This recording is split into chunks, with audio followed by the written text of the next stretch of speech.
Hello and welcome to the Game Theory Podcast. I'm your host, Sam Vecenie. Today, Bryce Simon joins me and we're going to break down Kevin Durant's extension, some of the Nets roster moves that are kind of interesting in my mind, the fact that the Grizzlies just can't stay healthy for whatever reason, and then finally, we're going to give some NBA title picks, some other team-based predictions kind of near the end here.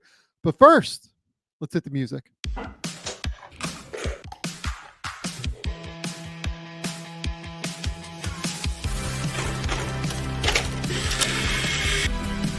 They do have a timeout. Decide not to use it. Way downtown. Bang! Bang! What's this going to be? Wow! Are you kidding me? Hello and welcome to the Game Theory Podcast. I'm your host, Sam Vecenie. But if you watch the tape, what you will see completely orchestrated this game. Bryce, what's going on, buddy? What's up, Sam? How are you? Season 3 of The Diplomat released here in the last couple days. Have you watched any episodes yet? No, Laura has been trying to convince me to watch it for a bit of time now, and I just haven't gotten to it yet. There are too many movies and too many books for me to read at this point. It's tough, but at some point I'm going to tap into The Diplomat. Is it good? Is it something you're enjoying? Yeah, so I've watched the first 2 seasons already, obviously.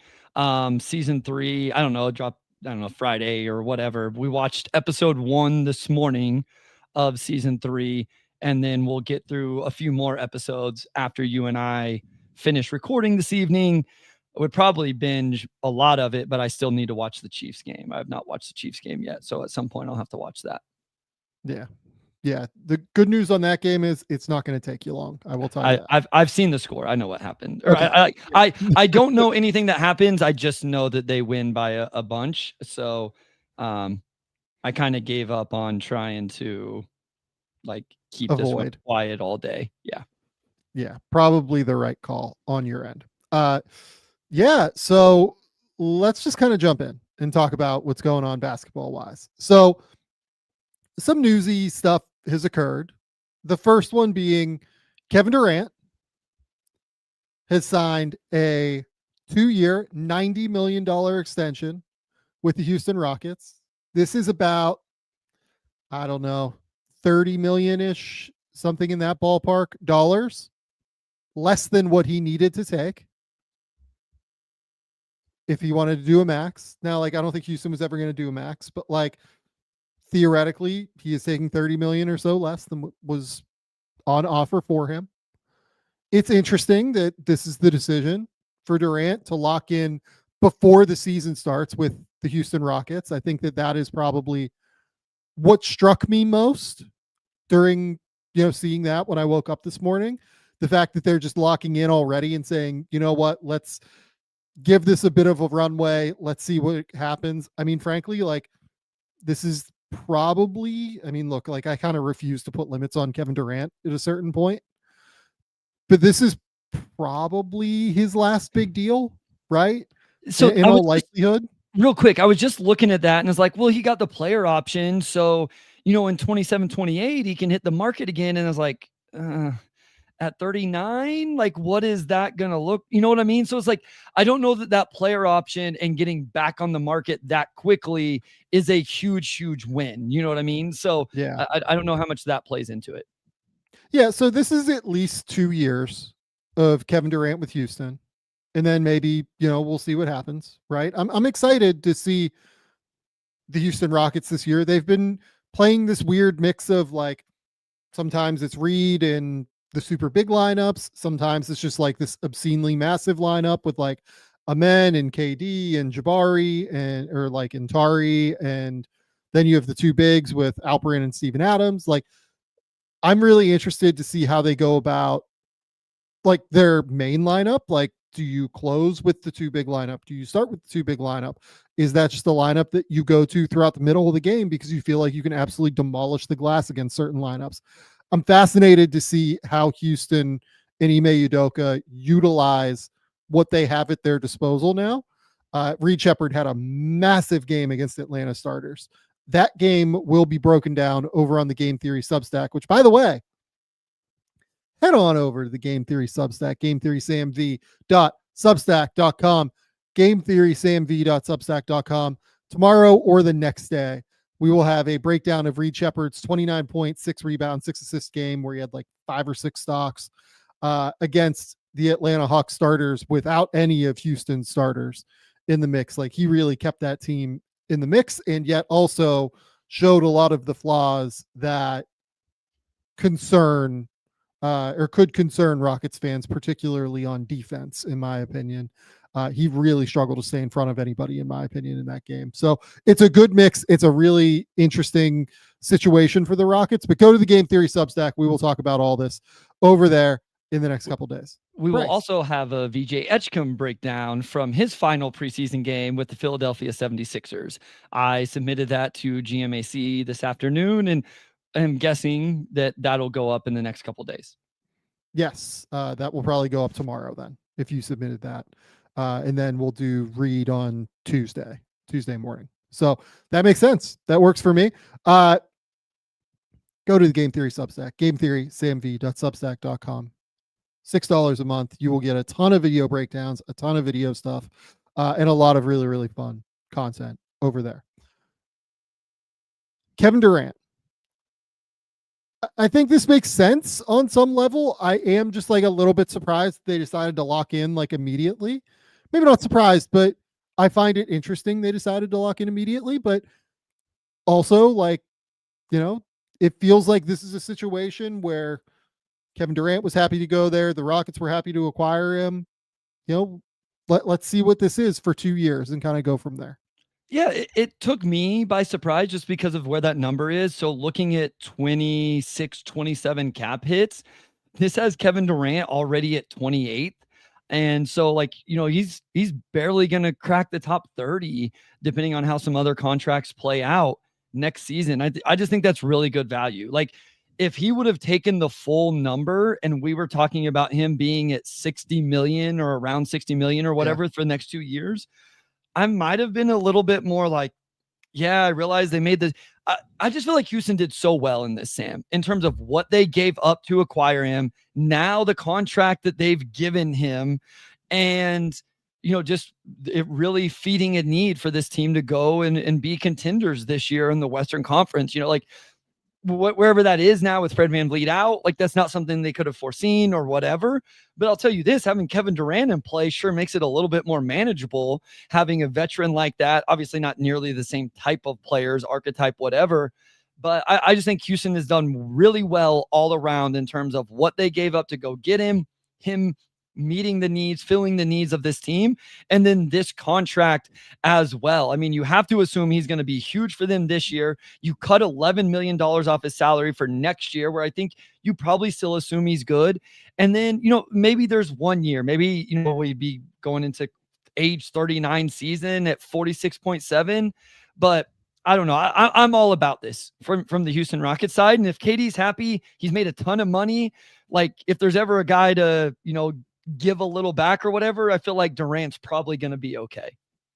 Yeah, I mean, just not even with endorsements, this deal will take Kevin Durant over $500 million in his career at this point, which is just so awesome. Like, good for KD to get that kind of money locked in. I think even this year would have gotten him over 50, or gotten him over 500. I think that will close him in on 600 these 2 years and 90 million. So good for Kevin Durant. Yeah, I mean, look, Kevin Durant is still an absolute savage on the court. And the other thing I will say is, like, look, if you look at like the big 6-year sample of Kevin Durant, there is a lot of time missed on the court, right? Didn't play in 29-20, 35 games in 21-22, 55 in 21 or in 2021, 55 in 21-22, 47 in 2022-23. But over the last 2 years, has actually played 137 out of a combined 164 possible games. Not bad, right? You know, I think you should go into a season expecting that Kevin Durant's going to miss 15 to 20 games, given that he's 37 to 38, potentially 39 years old throughout the course of this contract. But man, when this dude's on the court, he's still unbelievable at basketball. Like, he averaged 27 points, shooting 53, 43, 84 last year. His last 2 years in Phoenix, where everyone, for whatever reason, thought he was the problem in Phoenix when there were just so many other roster building problems in Phoenix that I truly don't know how you could blame Kevin Durant for any of this. 27 points, 53% from the field, 42% from three, 85% from the line, 6 assists, or 6 rebounds, 5 assists, still blocking over a shot per game. An unbelievable basketball player. He is an unbelievable basketball player who somehow remains damn near, like, look, I'm not going to sit here and tell you Kevin Durant is as good as he was when he won MVP back in 2014, but he is still damn near the top of the league. Like, he is still an all NBA top 15 player in the league at 37, which is completely bonkers. Yeah, and like somewhat insulated in terms of what there'll be lineups where he's the 4th best defensive player, the 4th most important defensive player, maybe the 5th. I mean, and Bryce, there were times last year where I thought he was like holding up Phoenix's defense. Correct. And he just doesn't have to do that in Houston. He should never, ever have to guard the best player on the other team unless it's a switch, right? But in half court offense, when everybody's set, you would be hard pressed to construct a lineup where he has to defend the other team's best player whenever the action starts. He can kind of just do things that I think you would want Kevin Durant doing at age 37, which is play against the other team's worst player and kind of roam around and contest, go grab a rebound, lead the break. Yeah. And then offensively, just be a play finisher or ISO in the mid range and let a min create, let Alprin create. Like, I'm not trying to act like there's not going to be an offensive load on him, because there is, right? Like, he has to be their big time scorer, but there are creators at least. He's the guy that they needed when you need a shot with 7 seconds left on the shot clock. Correct. And you need somebody to go bail you out, right? And that's something this team has lacked the last couple of years. It's typically been one of Fred, Jalen, or Şengün doing that. And there's just a drastic difference with KD doing that.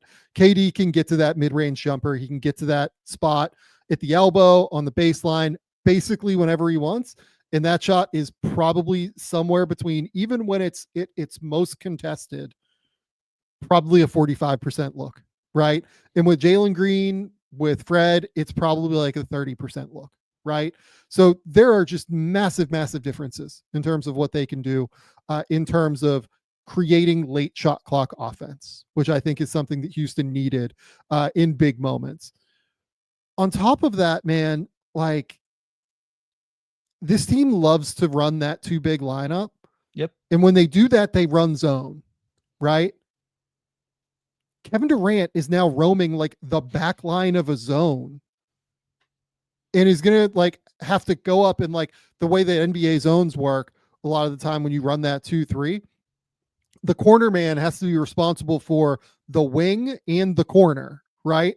What's better than having 6'11" with like a 7'5" wingspan, Kevin Durant roaming from like the wing to the corner on the weak side in like a 2-3 zone, right? So, man, I just think the world of what this fit could look like. Now, I liked it a lot more when I knew that Fred was there and I knew that they were going to be getting like really strong point guard play who could initiate offense and everything. But I've loved the way that Amen has looked. I think that, you know, obviously Reed has had ups and downs in preseason, but he's finishing on an incredible high against the Atlanta Hawks on the offensive end. I love the idea of like Reed in a zone, kind of, if you're going to play those 2 big lineups. Obviously, Amen can cover ground. Jabari can cover ground. Yeah, you just have so much insulated backline there. And then Reed is like kind of flying around with his hand-eye coordination, getting active and getting aggressive. Like, again, like what he did to the Hawks with his hands, unbelievable, in my opinion, in that final preseason game that we just had. So, man, I really like this idea of what the Rockets can be. I'm still a little bit worried about like the overall offensive execution. I want to see what it looks like throughout the regular season, but it has a chance to really work. Like, if Amen and Reed really step up, they will like totally lose. The Fred thing like doesn't matter, right? Because both those guys are so talented that their ceiling on a night by night basis is higher than Fred's. It's just that Fred's floor is higher than those guys in terms of getting your team into your offense, executing on defense, everything like that. But I don't know, like maybe you can mix and match at the point with Amen and Reed and money ball it sort of, where in the aggregate, those two guys, if you ride the hot hand every night, can outperform what you got from Fred is maybe the way to put it. Yeah, and I will just also say with like the two big lineup on the offensive end, I understand some of the spacing concerns. Like I think that's real with Steven Adams. Şengün can at least play in the mid-range, and I think having a good passer like Şengün helps it. But specifically to Durant, if you look at his, percentage of field goal attempts, like 3/4 of his field goal attempts come from 10 feet or further out anyway. Like it's not like he never gets to the rim, but that's not a huge part of his game. You can just look the trend throughout his career.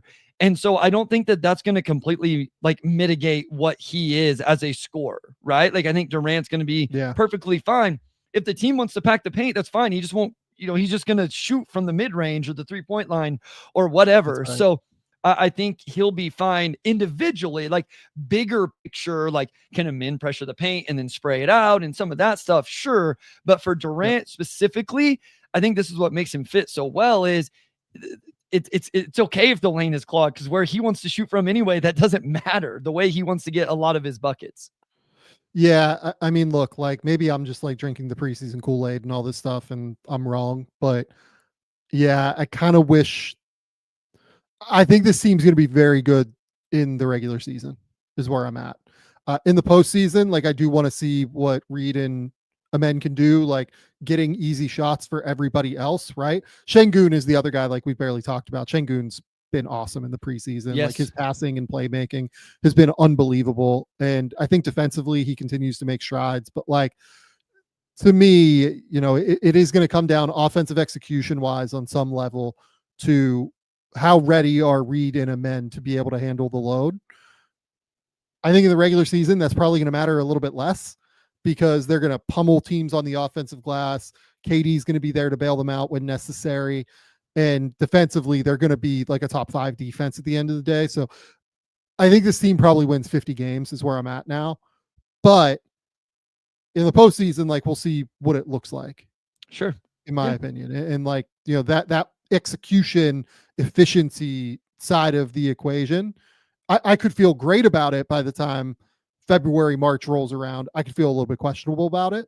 Is kind of where I'm at. We'll see. But I think this team's going to win a lot of regular season games is where I'm at. I agree. Okay. Next. The Brooklyn Nets have made like some interesting roster decisions so far, right? So Kobe Bufkin has been waived. Haywood Highsmith, it's worth noting, is having some like right knee swelling and is going to miss the next 8 weeks at least. So he's just not going to be around for the next 8 weeks. And, shout out to the people who like, whenever I said I loved that for Houston or for Brooklyn, questioned the fact that he had that knee surgery. I was figuring it would probably be fine. It looks like it's not. So, chalk one up for you guys and chalk an L for me. But we'll see what he looks like whenever he gets back in 2 months. Maybe he can convince a team to trade a 2nd round pick for him in those little runs because he's a very good defender when he's on the court. Any of this come as a surprise to you? There are some cap things that I'll note kind of while we're talking about this briefly, but anything that Brooklyn did roster wise where both Tyrese Martin and Jalen Wilson make the roster over Kobe Bufkin. Any of that surprise you? I mean, not necessarily. It's just like as a Kobe Bufkin fan, it was, I guess sometimes it's hard to taste whenever it's like, okay, you get traded, from the team that drafted you to open up, salary space, financial flexibility. And then the Nets, who are like straight rebuilding, also decide to not keep you around over other players. And I mean, at the time of the move, it was kind of like, okay, is this where he's best suited? Whenever you consider who they just drafted, you knew they were obviously going to prioritize those guys. But I think more so than anything, it's like, okay, well, now what happens to Kobe Bufkin, who, again, I thought was a good player. I was very high on in that draft, and I'm interested to see if he gets, another chance somewhere else now. Does he catch on somewhere and get an opportunity still in this league? So I think that was my biggest takeaway, was more just like specifically the Kobe Bufkin side of it.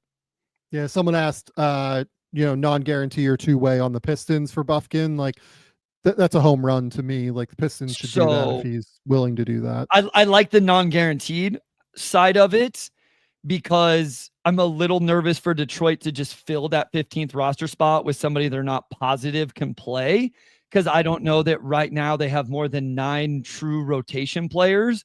Shout out my guy, Dennis Jenkins. I like him a lot, but he's a two-way guy, by the way. But so I like the non-guaranteed portion of that equation. So my first initial thought was like, Detroit could use this with the Jaden Ivey injury and them trying to figure out like who's going to play as backup guards. So sure, but I still want flexibility for that 15th roster spot. Were there to be something shake out with a very specific player who had a historic 3-point shooting season last year? That's kind of the big thing, is like they're kind of waiting on the Beasley thing, it feels like, to see if that's going to be an option, and I don't blame them for that. So the reason that I don't mind this from Brooklyn, like, they didn't have to pay anything to get him. Like, they were totally just getting a training camp look at him. And if in training camp you decided, okay, there's just no way we're picking up the $6.9 million option for next season because it's way too risky. Like, that's a lot of money for a player at the end of the day, if we think he might not be able to play, then I get doing this. Like, this makes sense to me to not continue along this road, because he just becomes this. Okay, then, Sam? I'm sorry? Was the process still okay? Like, yeah, totally, because they didn't give up anything. Okay. Yeah, they didn't give up anything for him. Like, and on top of it, this is the real reason why I'm honestly wondering if he will be back there on a two-way contract, frankly, because they do have a two-way slot open, I believe. Cutting him now puts his salary on the books for this year. That allows them to keep Tyrese Martin and Jalen Wilson on the roster. Having both of those guys on the roster and the dead salary hit of Kobe Bufkin pushes them over the salary floor. So I'm wondering if they cut Kobe Bufkin and then potentially give him back, or take him back on a two-way. I love it. Like, just in terms of the cap, like that is an intriguing option to me. By the way, we have an important extension for this show that has just occurred. Maybe the most important extension and piece of breaking news ever to happen on the Game Theory podcast. Okay. I think that we went live when like the Mikal Bridges deal happened, which was pretty wild. Okay. This guy's better than Mikal Bridges, right, GMAC? Oh, goodness. Portland Trailblazers, all defense, forward Toumani Camara. For everybody that doesn't watch live, I'm smiling and joking when I say that. Like, I want to make sure that doesn't get taken out of context for the audio only listeners. I was definitely smiling and joking when I said that. Okay, go ahead. Toumani Camara has agreed to a 4-year, $82 million contract extension with the franchise. Agent David Puttery tells ESPN, according to Shams. So, very interesting that Toumani did 4 years, in my opinion, and just decided to lock in like the most amount of money that he could, in theory. I don't know if that's like his top end. I'll have to take a look to see what like his exact number is in terms of like the max, or what is it. But I mean, Bryce, this is a home run for Portland. Like, home this is a run, massive, Sam. massive positive moment for the Portland Trailblazers. Yeah, I'm interested to know what those numbers are, because so according to Spot Track, obviously he was an extension eligible, but it was on 2.2 this year, 2.4 next year, like all of that stuff. This is This is a great signing for them. Like, we talk about a contract like this being fine if you end up being the sixth man, maybe the seventh man on your team. And I know, at least for me, I have no doubt that Toumani Camara is at least a starter in this league that I would project and predict to make multiple all NBA defensive teams. And we'll see how far the offense comes. Like, this becomes even better of a deal if the offensive game continues to grow or has some sort of next step. So from his rookie year, he shot 34% on from three on 2.5 attempts. Last year, he shot 38% from three on 4.5 attempts. So, like, even if that just holds and he continues to be the cutter and the offensive rebounder and all of those things, let alone if there's anything, any other little aspects to his offensive game, his defense and three-point shooting is worth this. This is a home run for the Portland Trailblazers based on who I think Toumani Camara is as a player and will continue to be. So this is about his max. Like, this is right around the max. Okay. So here's the other way that I would phrase this. And I would be interested to hear what you think of this. Essentially, because they're tearing up the fourth year, right? Mm-hmm. This is 3 years and $81 million of new money, right? So essentially, what, like 27 million a year is what that would be? That's still like Keegan Murray money. And I still think that's a good deal, right? Yes. Except now you're essentially extending that number over 4 years and you're getting it down to like 20 million a year. Yeah, I mean, so like if Toumani got 27 or 28, I'd be like, man, that's a heck of a payday. He better keep that 3-point percentage where it's at. It'd be the context of what I would say and my phrasing would be a little bit different. To me, it would be, okay, that's okay. I don't think that's going to be a disaster. I think he's really good, whatever. The number that's interesting. So from Toumani's perspective, it's like, I just locked in $8 million whenever I could be playing for $4 million or $2 million this year and $2 million next year, and hope I don't get injured or have a setback or something like that. Right. That's why you locked in. The reason I bring this up is because I have good friend of mine who I love dearly, John Hollinger, in my head right now, who I remember having a long conversation with him about the Nembhard deal. Right. And that's essentially what this is. This is the Andrew Nembhard deal, where Nembhard tore up a year of his final year of his contract, and they added 3 for 59, 60, something like both that. Second round picks for people like wondering what the comparison point. Right. And in my opinion, what the end result of that was it played a role in them losing Miles Turner. I'm not saying it was the reason they lost Miles Turner. Ownership was the reason they lost Miles Turner, right? That's the reality. Ownership should have just paid the Miles Turner deal. But because they did the Nembhard deal a year early, that played a role in them losing Miles Turner, right? So I think it's worth considering those factors within this entire because the money was on the books situation. a year earlier on Nembhard. You could have had him on the $2 million fourth year, and instead he was on the books for 17 or something like that.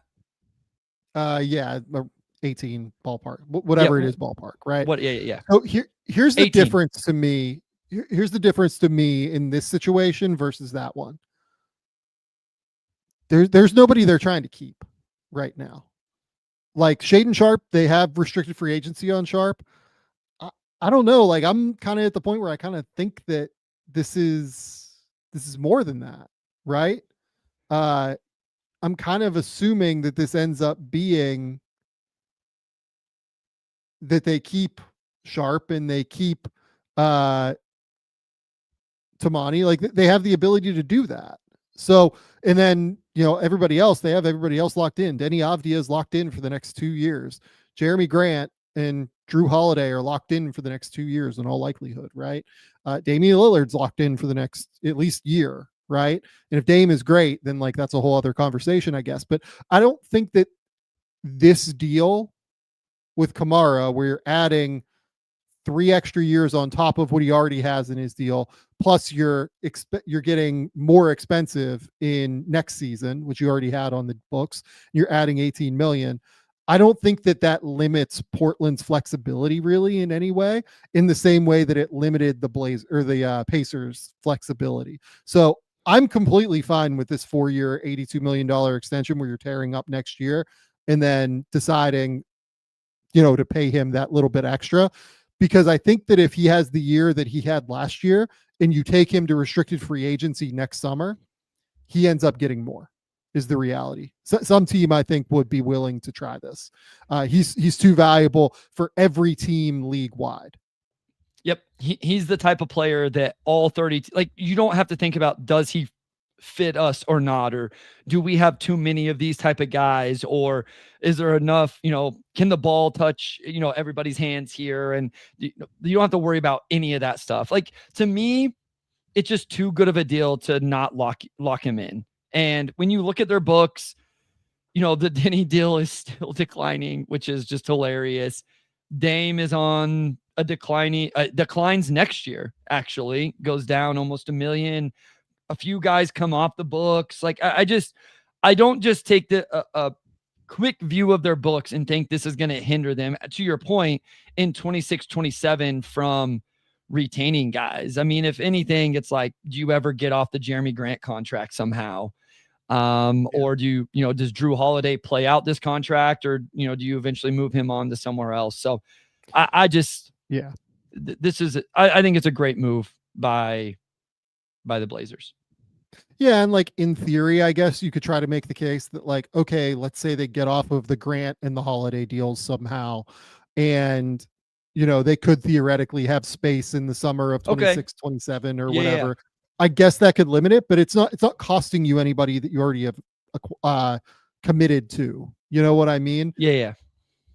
Yeah, I think this is fine. I think this is a good deal for Portland at the end of the day. Like, I'm very, very comfortable with this contract.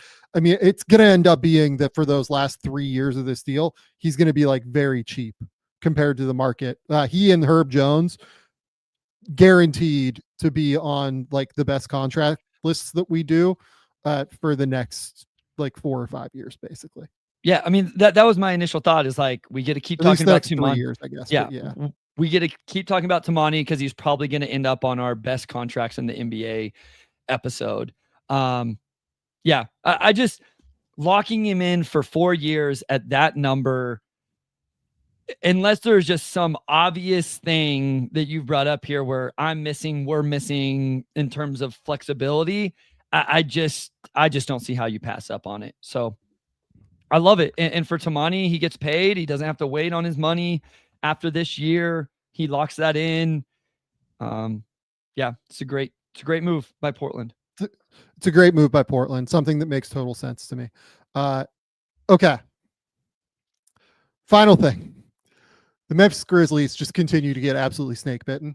It's insane. Right now, they have no healthy point guards, despite the fact that they went into this preseason with Ja Morant, Ty Jerome, and Scottie Pippen Jr., all three of whom are, certainly top 40 point guards in the league. Ja Morant, obviously drastically higher than that in the list.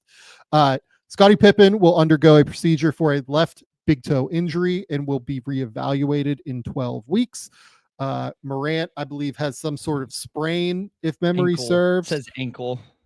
And Jerome is a calf evaluated. It says this weekend. That's from today, so I assume today being reevaluated. Yeah, look, I don't know. I'm assuming that everybody this year is going to be very cautious with calf injuries, given last year with Tyrese Halliburton, with Jason Tatum, everybody like that. They kind of had like a calf problem that led to an Achilles. Or at least I hope. I shouldn't say I assume that, but I hope that everyone is quite conservative with these things. This on top of the fact that, Jaren is now returning from his injury, but Brandon Clark is out. Zach Edey is out. man, I just feel for the Grizzlies. Like, they do this incredible job of finding these interesting, undervalued players all the time. And the whole reason that they even like survive in any way, shape, or form is that this, during all of these injuries, I mean, is that this front office does a great job of identifying players and finding good players. And now we're just sitting here, and again, it feels like we're in a tough spot to enter the year with the Grizzlies. And I just feel for that fan base. I feel for that front office. Like, I feel for the coaching staff. I especially feel for the players that are injured, that this continues to happen. It's really sad to me. Yeah, I don't know what to think in these situations, because it's just like, how can one organization have such bad luck with the same thing year after year after year? And I don't know enough about training staffs or anything like that to not even think of like putting the blame on them or anything like that. Like, anything they're doing, to me, it is bad luck. This is a division rival in the NFL, but it's like what happens to the Los Angeles Chargers every year, every NFL season. They come in, you're like, man, we really like this roster. And then the injuries just start piling up for them. And it doesn't make sense. And you do start to feel bad for them. And Memphis is one of those teams because, and especially like, you feel bad for anybody that misses time, but with Scottie Pippen Jr., I feel like he's really impressed. He's really worked himself into a spot on this roster, on the 15-man roster, somewhere in the rotation. And then whenever you're talking, what'd you say, 12 weeks for reevaluated? Is that right? I mean, Yeah, that's just such a long time that he's going to miss. And, we're going to be halfway through the season by the time he, is evaluated and all of that. I don't know. It just sucks. I hate injuries. Like, just turn the sliders off, as people like to say. Okay. Let's get into our prediction portion of the episode. But before we do that, we have some sponsors we have to talk about, because we truly, truly love all of our sponsors here at Game Theory. First and foremost, we're going to shout out Mizzen and Main. Let's be honest, most dress clothes are uncomfortable, high maintenance, and just do not feel good to wear. You spend too much time ironing, dry cleaning, and tugging at stiff fabrics, but that's why Mizzen and Main is just the absolute best. Mizzen and Main makes classic menswear with performance fabrics. It's so effortless to look sharp and feel great with Mizzen and Main. They actually invented the performance fabric dress shirt over 10 years ago, and since then they have perfected it with modern fabrics. Look, like Mizzen and Main, it's just the best stuff to go golfing in. Like, that tends to be what I use it for. It's so comfortable that you can literally look good while also doing something that makes you sweat, right? On the golf course, you look great. They're sort of dressy clothes, and yet this performance fabric just makes you really feel like there is no issue whatsoever. Their shirts and pants look refined. They're stretchy, lightweight, moisture wicking, wrinkle resistant, and completely machine washable. And it is truly a timeless style that you can invest in once and enjoy for years. It's why thousands of guys swear by Mizzen and Main, including myself, when they want to look great without the hassle. Right now, Mizzen and Main is offering our listeners 20% off your first purchase at mizzenandmain.com. Promo code GAME20. That's MIZZEN and Main, MAIN.com. Promo code GAME20 for 20% off. Mizzenandmain.com, promo code GAME20. And if you'd rather shop in person, you can find Mizzen and Main stores in select states. Also going to shout out a new sponsor to the show, Momentous.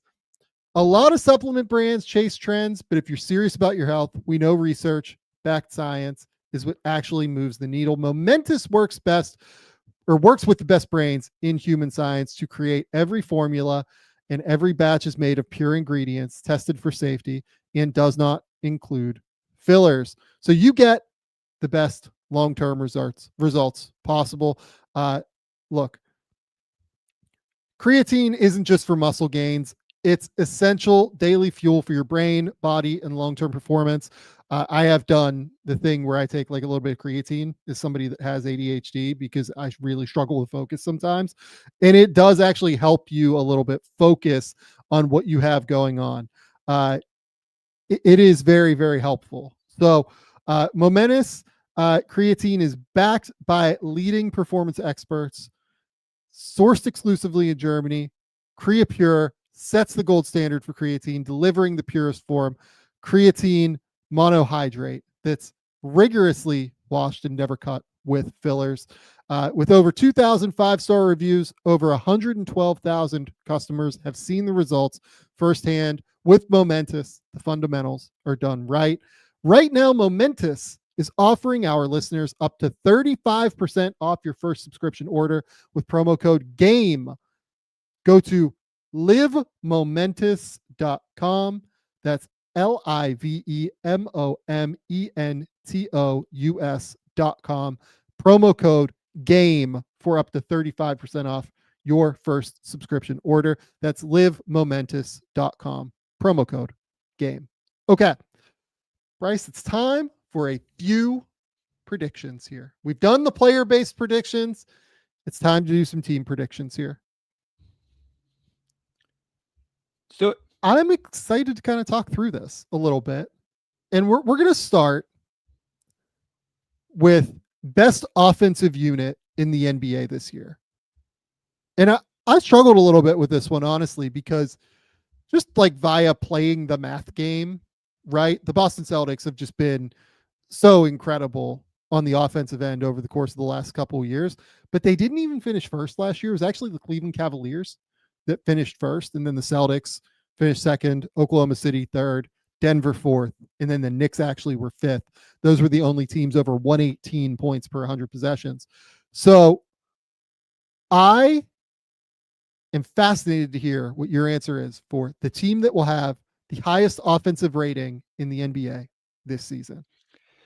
Yeah, so I went through this, and then I actually thought when you first said this, we were just going to talk about like 5-man units, like very specific 5-man lineups. I love that teams. Too. So I have some of those that I thought through as well in regards to this. But I think ultimately, and this is just like, it's such a cop out because like I always just default to Jokic, but I think I'm going to go the Nuggets here for the best offensive rating for a team. Again, starting with Nikola Jokic, you add in Cam Johnson, which I think is going to be fine in terms of, losing Michael Porter Jr. And then I think just adding some 3-point volume with a Tim Hardaway Jr., I think does help in terms of the second unit. Another year of Christian Brown, maybe he can increase his 3-point volume. Another sneaky extension eligible guy that, we'll see what happens over the next 24 hours. And then there's also just a lot of chemistry with this team in terms of Jokic and Murray and Aaron Gordon and all of those guys. So I don't think Boston's going to stay there. Obviously, OKC is an interesting name. Cleveland is obviously good. I'm be interested to talk about the Knicks with you and the new offense there and all of that. But I guess I just decided to default with the Nuggets. Yeah, I really wanted to go with the Nuggets on the idea that they would up their 3-point volume, but in the preseason, like they haven't really done that. Yeah, so they've actually had 2 games where they've been below 30 3-point attempts per game, and like they had one where they were at 42, another where they were at 33, but like last year they averaged 32 3-point attempts per game, and that was like essentially worse than the league, right? Yeah. I here's another part. Can I make one more pitch? Yeah, go ahead. Valanciunas in the non-Jokic minutes. Like I realize he's not like a hub, but like the depth. But does he slow down the pace too much? But offensive rating, it's okay if we slow down the pace, right? Like it's sort of, but you're going to have higher efficiency on transition possessions. Okay, it's part of why, like Cleveland upping the tempo last year was a huge reason why they finished first in offensive rating, right? Like they went from, I believe, like bottom third of the league to top third of the league in pace. And thus they got more transition opportunities, which led to higher efficiency possessions. No, that makes sense. Denver was on B-ball reference, they're 8th in pace. Could Valanciunas slow that down? The 3-point shooting does concern me, especially when you talk efficiency. Where were they in free throw attempts last year? Yeah, first in the NBA. So, and I don't know, like, did they lose anybody that really drives free throw attempts? I mean, Russ got there 3 times a game. So, yeah. I will say, I think Jonas can get to the line quite a bit too there. Like that is a thing that he will do. Yeah. And also they were 23rd in free throw percentage last year. So maybe that upticks a little bit where they're not, worst. I think it really comes down to Jokic drives offense here. I think at the very least, you're more talented in the second unit, something we've talked about. Tim Hardaway Jr. knocking down shots, Bruce Brown as a connector, Valanciunas is just a better center in general than anything they had off the bench last year. And then do you get like a jump from a Julian Strawther or a Peyton Watson, or, it doesn't look like Deron Holmes II is in the rotation right now coming out of preseason based on minutes, but somebody like that gives them a little bit extra. So I don't love it. I wonder, again, I'll go with Jokic. I'll stay with my pick. I am interested to talk through a few of the other names though. Yeah. My pick here is Cleveland again. I don't feel amazing about it, if only because, it's not like Darius Garland is coming into the year like 100% healthy. Right. And, we'll see what happens in that regard. Because I think Garland's actually like a massive piece in regard to being able to, keep the tempo up and be able to play at a highly efficient offensive rate, upping the 3-point rate, obviously, with Cleveland last year. They just absolutely chucked from 3. It was amazing. Like 46% of their attempts came from the 3-point line, right? So it's just like a totally different style than what we're looking at with Denver. So a ton of threes, real transition opportunities with Cleveland. I think Kenny Atkinson's going to continue to have them playing like a very, very similar way. Obviously, Strus is out, like you said. Garland is, not fully healthy entering the year. We'll see when he makes his debut. I do also think, though, that like having, and you lose Ty Jerome as well, another piece of this. Yeah. But you basically replace Jerome with Lonzo Ball, hopefully. Sam Merrill continues to make strides. DeAndre Hunter makes shots. DeAndre Hunter makes shots. Like, I think that there are still real reasons to buy into this offense, mostly schematically. And on top of it, like, they do just have a very large, like, margin for error here, given that we think Boston is going to take a step back, right? And by the way, like, I did consider Boston here. But can I counter that one real quick? Because we're not going to talk about is like, I wonder what this looks like without a spacing 5-man. Maybe we've already talked about this, but with Boston, you mean? Yeah. Like it's just, Kata's going to start, it looks like, and play a ton of minutes. We've gone down this road. I've given like how many total 3-pointers have these guys made in their careers and all of that. I'm just interested to see what it looks like when you don't have Porzingis or Horford or whoever playing the 5, and how does that change the offense? Right. No, I completely agree with that. I did very strongly consider Oklahoma City here. Of course. Oklahoma City, again, a team that just really understands how to play the math game. A ton of transition possessions. They absolutely will take a good number of threes. It's not like they're out here like totally chucking from 3 because Shea exists. And, while Shea will take 6 threes a game, J-Dub also isn't like a crazy 3-point volume guy. It's more that they just find everybody on kickouts. I do wonder if the inclusion of Chet maybe for the full year could actually lead to more offensive spacing and allow for them to be a little bit more successful on offense than what they were. I am going to go with Cleveland here, though. I think that the way that they play stylistically will lead to a very highly efficient offense, but I struggled with offense way more than defense, unsurprisingly, in terms of who will be the tops in the league. Let me throw out a couple teams also before I'll throw out some of the lineups specific. Like, did you consider the Knicks at all under Mike Brown, Brunson, Cat? Yeah. I mean, the thing is, putting Mitchell Robinson in the starting lineup, I don't think necessarily like makes you feel better about the offense. Maybe it does about the defense, but how strongly did you consider New York in the equation? A bit, not like drastically so. Yeah. I think there is a chance that Mike Brown just like supercharges the offense a little bit with like real modern offensive schemes. I want to see a little bit more from that before I just like wholly feel great that that's where it's going to be. Okay, so another team, I'm like looking at teams that were top 10 last year. What about Atlanta? Like a healthy Atlanta Yeah. trade. And so that was one of my lineups that if we were going to do the lineup thing, I was going to say Trey, Luke, Jalen Johnson, Kristaps Porzingis. Like if we were just going to be like offensive rating for a 5-man unit, like that 5-man unit, I feel like is really hard to defend if you're an opposing team. Yeah. And look, like, I do actually really trust Quinn Snyder to run like sure. a scheme that really works. They were only 18th last year in offensive rating. And that's like a big jump to climb up. And part of that's the turnover rate, right? Like Trey is going to turn the ball over a little bit here and there. That's going to diminish that a bit. I think they do end up in the top 8 or so in offensive rating. I don't think I could get to 1 with them in offensive rating. Okay, here's a team that you're generally higher on than me, but what about the Warriors? Again, I'm looking at teams that were top 10 post All-Star break. They were 7th. Obviously, the Jimmy Butler factor. We both do love the Al Horford move and what that provides this team really on both ends of the floor, defensively as well, but really offensively, giving that team a floor stretching big with Steph's gravity, with Jimmy Butler. At the end of the day, Jonathan Kuminga does still score the basketball in a different way than this team wants, but he can go get a bucket off the bench, second units, whatever.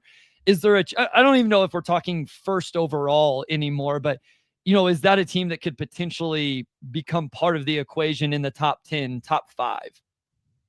Yeah, definitely. I think they absolutely could. Wouldn't stun me at all if that was the case. I mean, the other team here that we haven't really talked a ton about is San Antonio, like just with De'Aaron Fox being there now. You have Wemby being able to space the court for the full year, hopefully. You have like real centers behind him that aren't going to like totally tank the offense, especially Olynyk when he's out there. Not that Cornette is like terrible on offense. Like he is able to at least get putbacks and create offensive rebounds and, knows what he's doing as a screener and everything. So that helps. Teams in the top 10 that will probably drop out of the top 10. I would guess that Phoenix and Indiana probably drop out, although Indiana is, a team led by Rick Carlisle that has some real infrastructure. So I'm not sitting here saying that it's a guarantee they drop out. Sacramento, I just don't know if they're going to be quite as efficient this year as they were last year. I think they will score a lot of points, obviously, but they were in 7th last year, and then Memphis was 6th last year in offense. And I mean, look, we're going into the year again, like fully injured with Memphis, it feels like. So that might be a little bit difficult for them to maintain as well. There is some space for these teams to climb up, though, is my point. And like, again, the Lakers, like when LeBron gets healthy, I think they're going to be very good on offense with Luka and Austin Reeves and LeBron and guys who can shoot. And then maybe DeAndre will embrace being a rim runner at some point. Hasn't really happened that much in the preseason in terms of like downhill pressure toward the rim, but we shall see. That team should be quite good on offense again. And I think the Warriors in Atlanta are two good bets to climb up as well. I love it. Can I throw out a couple lineups of teams we haven't talked about that like aren't in this conversation? Yeah, let's do it. So 5-man, just solely 5-man lineups that I think could have a good offensive rating. For the Bucks, AJ Green, Taurean Prince, Gary Trent Jr., Giannis, Miles Turner. Thoughts? 4 floor spacers around Giannis. Yeah, it should be quite good. I mean, look, like no initiator really other than Giannis, but so my thought was just like downhill Giannis with, again, 4 guys. AJ Green, Taurean Prince can really shoot it.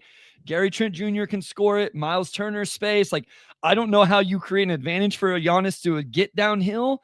It just was like, I was trying to be creative with 5-man lineups because I thought that's what we were doing here. So this is one I came up with. Yeah. Oh, okay. Interesting. I don't like that. That team will score for sure. Yeah. It's just like, can a Doc Rivers team, consistently run like really high level offense that, in a modern basketball sense? We'll see. Maybe. I don't know that Doc will run that lineup out. No. Is my concern. No. I don't think we will. I'm sure it'll be Kuzma and whatever. I tried to do one with Chicago, Sam, just because like I know they're a team that really, appreciates offense and plays in transition. I couldn't figure out the fifth guy with Giddey, Kobe White, Buzelis, and Vooch. Like there was I wanted, I don't know if it's Herder or somebody like that.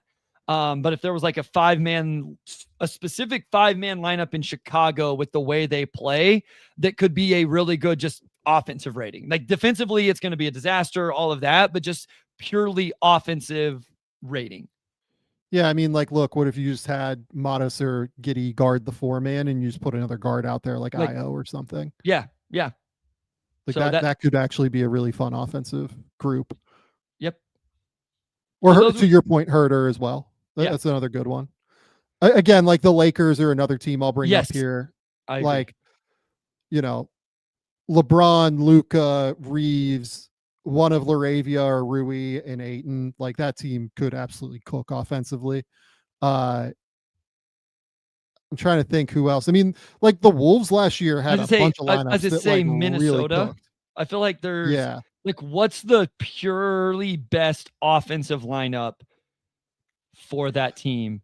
Yeah, I would say probably Ant, Randall, Nas, and then probably Dante. And I think they just play Jaden to have some defense out there with that group. But, I don't know that they're going to go like all offense all the time. If we're trying to get like a reasonable minute level for a team like that. But yeah, like that's an interesting one.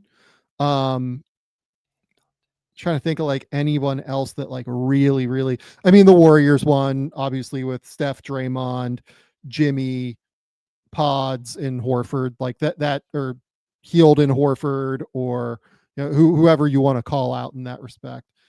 Being able to have like a true big who can shoot now, I think is like a real lift for them. And Oklahoma City obviously will have some Chet at the 5 lineups that are just unstoppable. Like you put Shea, J-Dub, Chet out there with real shooters, Dort.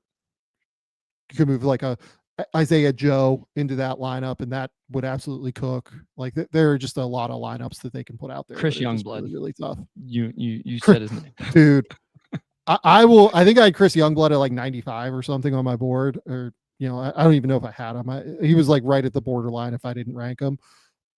Like hand up, looks like I was like he should have been ranked and like should have been higher. That dude has been absolutely cooking people in preseason. Yep.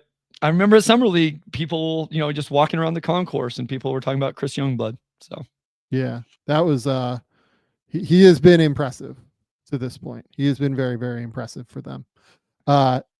Okay. Best defense. I assume we're gonna have the same answer here. I mean, yeah, I think it's crazy to go otherwise for right now. Yeah. Oklahoma City, at least until they lose Hartenstein next offseason. It's seemingly, in all likelihood, unless he takes like a massive discount on what he would be able to get on the market, right? Or unless they're willing to go like supernova into the tax, which like their tax bill would be completely fucking bonkers if they retained Hartenstein over 25 million, which is what he'll be able to get on the market, in my opinion.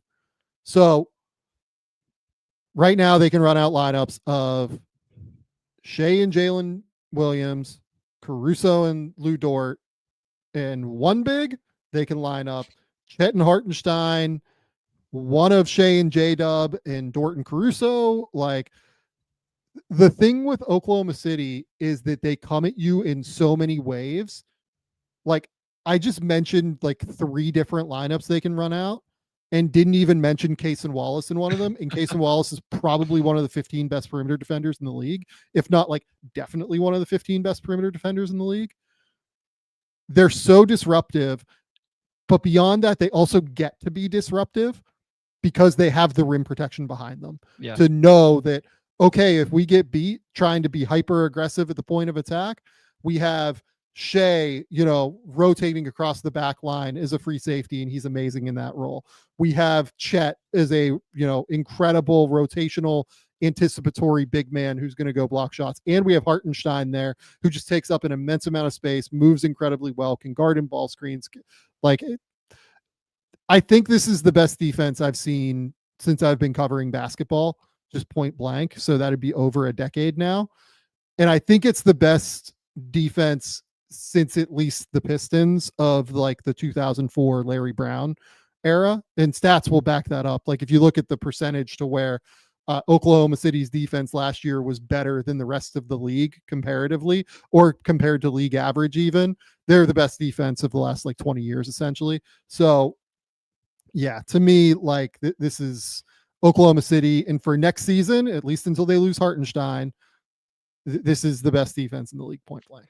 Yeah, they just have so many options, so many ways they can come at you, so many ways they can defend you, so many good individual defenders that are also paired with team defenders. I mean, I feel like I may be one of the lower people on Shea's defense in the public space, like when he's getting DPOY votes and stuff like that. And I don't think he's that type of defender, but that's not me being down on him. It's just like, he gets to play a really good role and he's really, really good at it. And so like he gets to guard the other team's worst player a lot of times on the perimeter. And then it's the perfect role for him to get steals and disrupt and all of that. It's just one of those situations where people are fit into the perfect role for them and they're never really overtaxed whenever this team is healthy. So I just, this will come up again later. I would love to come on here and be like, hey, the Golden State Warriors are going to be the best defense in the NBA this year. Or I think their Magic are going to do it, or the Rockets or whatever. Like, I just can't be the guy that says something I don't truly believe. And I truly believe it's going to be the Thunder. Yeah. I mean, Shea is their 7th best defender on that team. Like, I honestly don't even think there's an argument otherwise. Like, he is this is not shots at Shea because I'm about to finish it in a way. Hartenstein, Lou Dort, Alex Caruso, Chet Holmgren, J-Dub, Cason Wallace. Like, those 6 guys are like kind of indisputably better than Shea on defense right now. And I still think Shea's like a top 35 or 40 defender in the league. Like, so their 7th best defender would be the best or second best defender on an average team in the league. And it just speaks to how, Sam Presti and those guys have built this roster. Like he is, and by the way, in this role for Shea, where he's the guy that gets occasionally attacked and he's the guy that, gets to play that free safety, he's immense and is tremendous in this role. And I don't in any way, like I'm not taking shots in any way at Shea on defense. 100%. He's awesome on defense. It's just they have 6 other guys that are better than him on defense. It's the craziest thing in the world that they've built a roster this strong and this stout on that end of the court. I think that they are very clearly the best defense in the league. Other teams like Houston, Orlando, Houston particularly to me is one that just with being so massive now and playing bigger a little bit more often, I think that they will probably be the 2nd best defense in the league. If Fred wouldn't have gotten hurt, I think I would sit here. And again, I don't think I could fully do it, but I would try to make the argument that they could compete with them for the best defense in the NBA.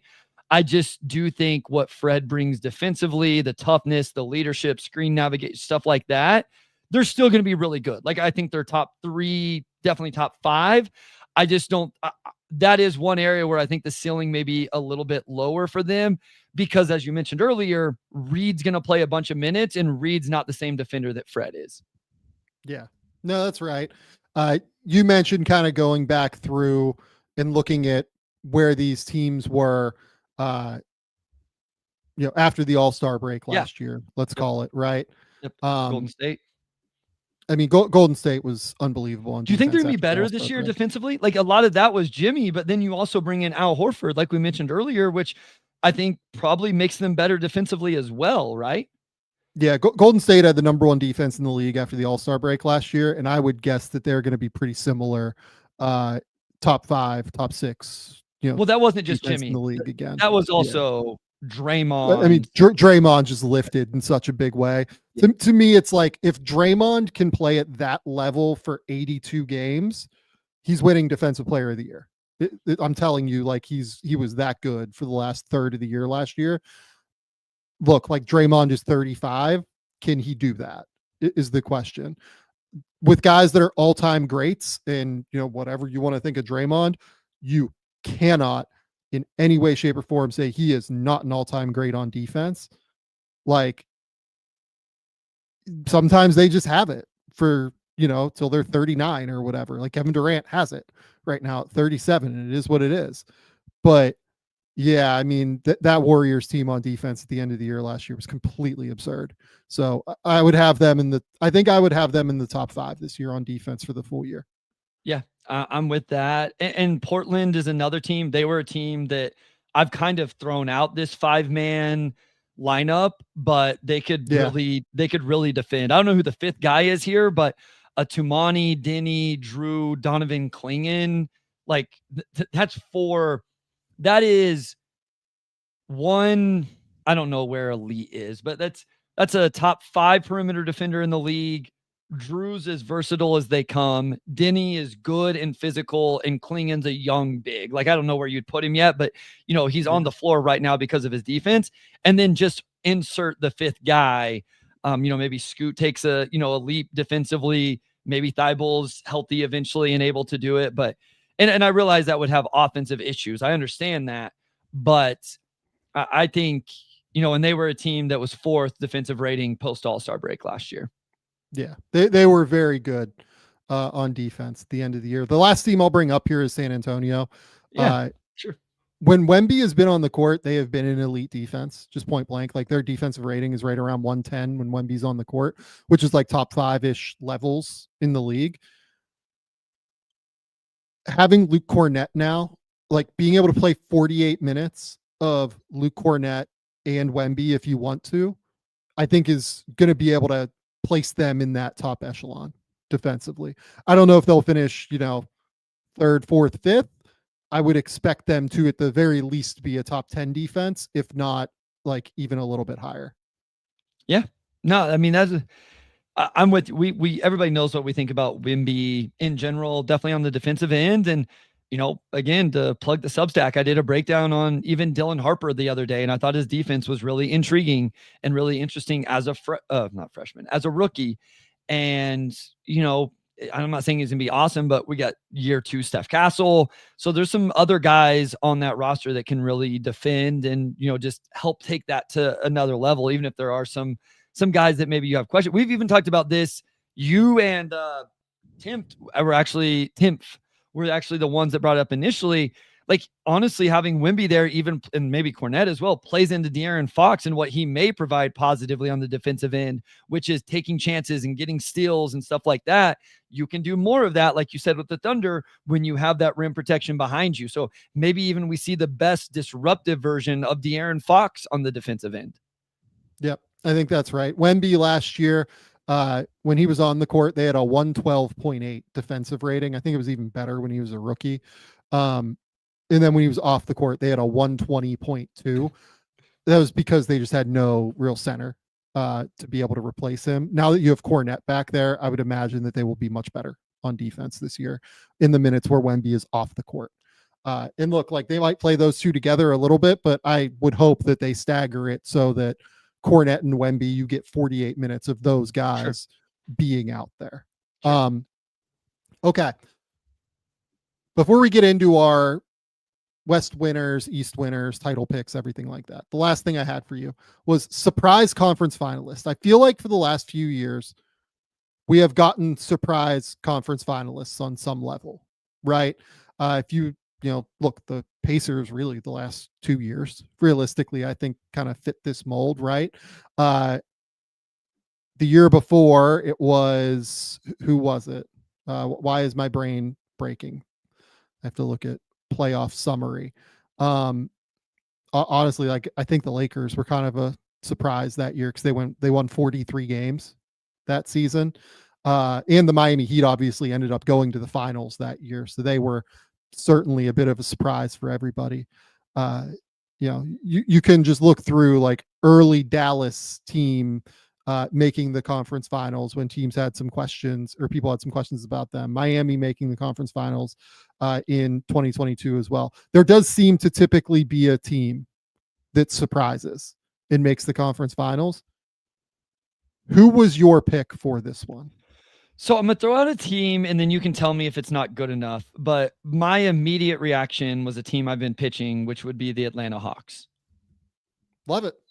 Is that okay? Is that enough of like, I feel like they're consistently picked 4th in the East, so I didn't know if that was enough of a surprise.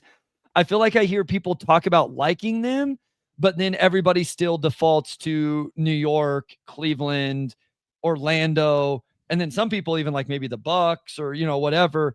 I think everybody likes the roster. A lot of people like the roster, but nobody talks about them like actually making a playoff run to the conference finals or maybe even an upset there and into the NBA finals. The reason that I will accept this is because if you look at their current win total, over unders, according to Fanatic Sportsbook. Yeah, 46.5. Yeah. 46.5. They are 7 wins behind the top 2 teams in Cleveland and New York. Like that's actually like a pretty substantial number, right? Like I would think that most people the Magic, even 4 games behind the Magic. Yeah, I think that that's a substantial enough number where if you have a 46 win team over or under making the conference finals, this is a fair pick. So make your pick make your pitch. I'm sorry for why this is your pick. So I just think that they've built this roster for Trae Young to be successful. On our bold predictions, I predicted that Trae Young would average 12 assists per game for the first time in the NBA in the last, 30 years since Stockton did it. And what I found today, as I thought I was going to do 5-man units, offense and defense, is I came up with a really fun 5-man offensive unit for the Hawks. I can also come up with a 5-man defensive unit for the Hawks that obviously doesn't include Trae Young, but I think could probably still like figure it out on the offensive end if you really need it. So I just like the versatility. And then here's my last thing is they have draft capital, and I would even say, I don't know about I was going to need to look at the contracts to see about Matt. I think that they could go make a move if they wanted to or needed to. Yeah, so they have a couple contracts in the $15 million range. They have $11 million on Kennard. I mean, if you really wanted to make a swing, they have some other higher. I'm just saying that I think they have the mechanisms that if we get to the trade deadline, Sam, and they're in second, and they're like, hey, we're this piece away. Maybe we're a little heavy on the wing, but we need another big to go with KP and Onyeka Okongwu. We can go get that guy, or we need whatever. I just think they have some other mechanisms to improve the roster if they're in a situation where they feel like they can make a run at it as well. So I like the roster as it is, and I also think it's a roster that could be improved if they wanted to make a move to do so.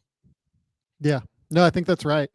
I think that that's a really, really good case. My pick for this one, and I'm aware that we have an extension to talk about here that just went public, but we'll talk about that in a second. My pick for this is the team we just spent a little bit of time talking about, Golden State.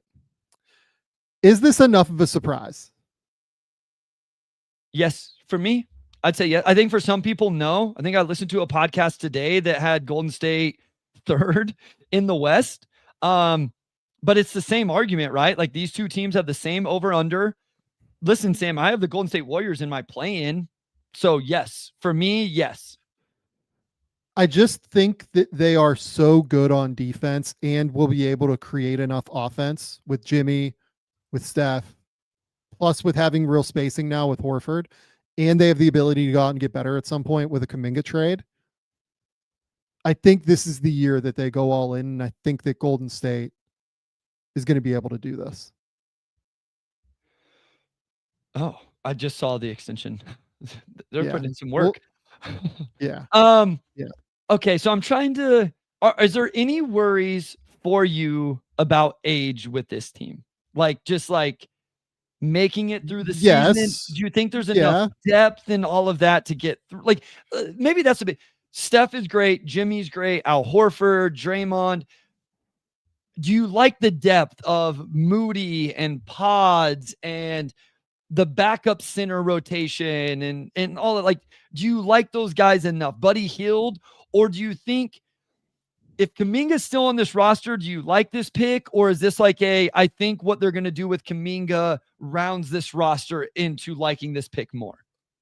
More the latter than the former, although I think that they're going to be really good even with Kuminga is kind of where I'm at. You have this core of like Steph, Jimmy, and Draymond. You have Al Horford there at the 5, who you're going to be able to run out. And you can really run out like a lot of different, mixes with that group of 4, right? Buddy Hield, if you want the crazy floor spacing and shooting and slashing, right? You can run out Moses Moody for like the 3 and D style. You can run out Pods if you want the extra ball handler. They're going to get back to Anthony Melton at some point, right? Like Gary Payton II is a guy who can really defend, and like you can take one of those guys off the court. Obviously, you can go small with Draymond at the 5 if you want to at times. I do think that because you have the Draymond at the 5 look, you should be able to then get enough out of the center rotation, like Trace Jackson Davis and Quentin Post. And they have Quentin Post to be able to come in and knock down shots and continue to space. Like they have multiple 5-out looks that you can go to that I think can be valuable. So I do like the idea of what Golden State has. And I think they're going to get something else at the end of the day. I do. Like, I think they're going to go out and find a different option that makes sense for them. Like, again, I brought this up, I think, on a recent episode, but like, can you imagine if they just moved Kuminga for Andrew Wiggins or someone like that? Sure. Like that immediately becomes just like an awesome basketball team that is great on defense, that has real shot creation, like that is long, that is athletic, like that would be really, really good. I think that's probably where I'm at in terms of really buying into the team is I just don't, while Kuminga is there, I don't love it, but I do understand that they have that card to play. And as long as that move ends up being something like what you're talking about there, I'll probably end up buying into the team more. Okay. So before we get into title picks, because I don't think those will be super, super long, let's talk about this last move. The Portland Trailblazers and Shaedon Sharpe have agreed to a 4-year, $90 million contract extension with the franchise. Agent Mike George of Clutch Sports tells ESPN. So we have Toumani Camara, $482. We have Shaedon Sharpe, $490. So when we talked about the Sharpe thing, we talked about the fact that I felt like this was going to be a very weird negotiation. And you could tell me that the Sharpe side was looking for anywhere from like, they wanted a guaranteed, like locked in 80 million to make sure he got 20 million a year, or they could want like 120 and no deal gets done. Right. Like that's what Shaedon Sharpe is right now as a player. Right. That's when we did the extension preview. When we talked last week, I was like, okay, Shaedon, like somewhere between 90 and 100 feels right to me now, based off of what we've seen in the preseason. The fact that he is really, really, really seeming to take steps and continuing to get better. I'm fine with this contract is where I'm at. If you would have asked me before the preseason, which is, I know, a fucking crazy thing to say, but like, if you would have asked me before the preseason, would I have done a Shaedon deal at 490? I think I would have said I would have preferred to play that out.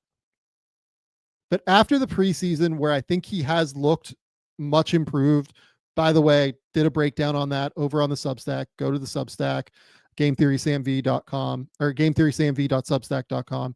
You will be able to find why I think Shaedon looks a little bit better right now in terms of pacing, poise, everything like that. I do think this is a deal I feel pretty good about now, because at 490 at about 22.5 per year average annual value, there's real upside for Portland now, I think, in this contract. I do think there's some downside. Like if Shaedon ends up being more what he's been the last couple of years, he's probably overpaid by $5 million a year, $6 million a year, something like that. Right. But if he only shows like market, like, not market, if he shows like slight improvements, he's probably worth this contract.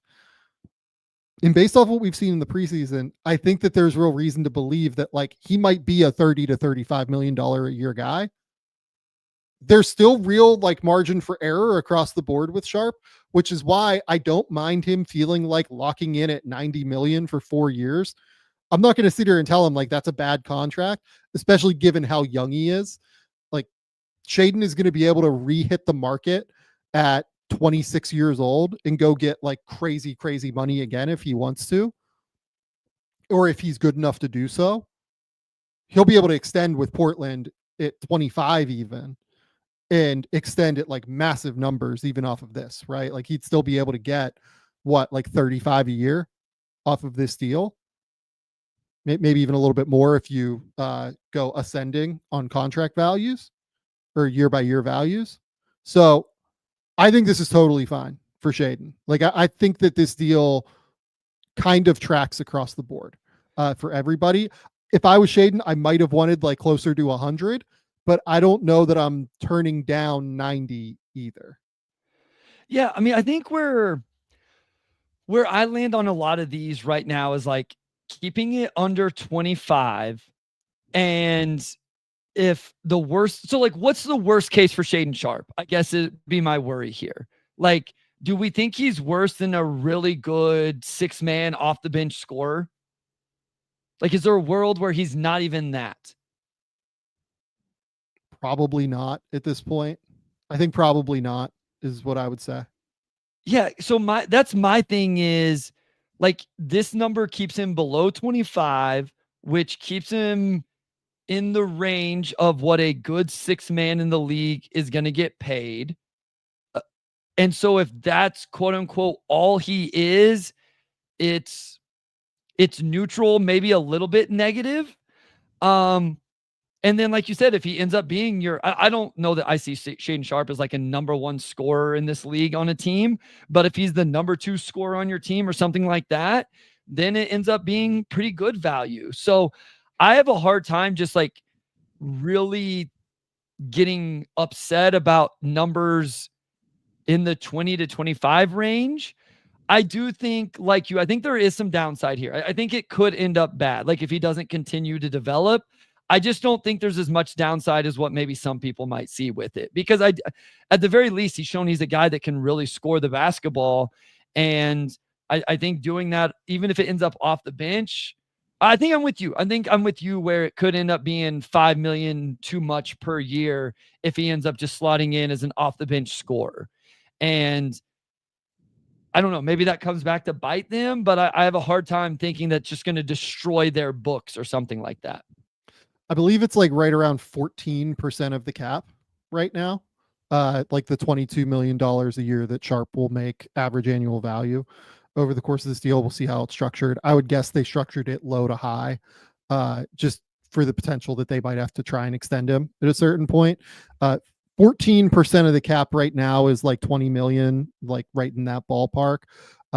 Moving forward, this deal, I think, has a chance to be, a really high-end value because, if you look at like Keegan Murray's deal, for instance, at 28 million, that's only going to be like 15% of the cap in 2028, 29. And it's only going to be, again, like right around 15% of the cap in 29-30 at 29 million a year.